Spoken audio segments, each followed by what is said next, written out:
ಪಾಪನಾಶ ಕ್ಷೇತ್ರ. ಇಂದು ಮಹಾಶಿವರಾತ್ರಿ. ಇಂದು ನಮ್ಮ ಬೀದರ್ ನಾಡಿನಲ್ಲಿ ಸುಕ್ಷೇತ್ರವಾದಂಥ ರಾಮ ಸ್ಥಾಪನೆ ಮಾಡಿದಂತಹ ಇದು ಸ್ಥಳ.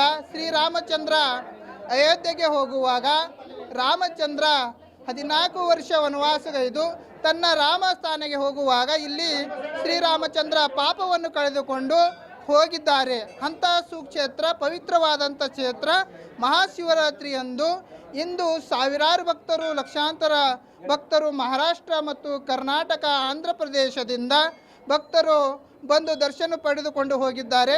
ಮುಂಜಾನೆ ನಾವು ಮಹಾರುದ್ರಾಭಿಷೇಕ ಹಾಗೆ ಮತ್ತು ಇವತ್ತಿನ ಮಧ್ಯಾಹ್ನ ಭಸ್ಮಾರತಿ ಹಾಗೂ ಪುಷ್ಪಾಲಂಕಾರ, ರುದ್ರಾಭಿಷೇಕ, ಇದು 2 ದಿವಸ ನಿರಂತರ ಅಭಿಷೇಕ ಮತ್ತು ರುದ್ರಾಭಿಷೇಕ ಜಾತ್ರೆ ಮಹೋತ್ಸವ ನಡೆಯುತ್ತದೆ. ಇಂದು ನಾವು ಭಸ್ಮಾಲಂಕಾರ ಮಾಡಿದ್ದೀವಿ. ಸಾಯಂಕಾಲ ರುದ್ರಾಭಿಷೇಕ ಇರುತ್ತದೆ, ಹಾಗೆ ಪುಷ್ಪಾಲಂಕಾರ ಇರುತ್ತದೆ. ಅದೇ ರೀತಿ ಭಕ್ತಾದಿಗಳಿಗೆ ದಿನನಿತ್ಯ ಪ್ರಸಾದ ಸೇವೆ ಇದು ದಿನ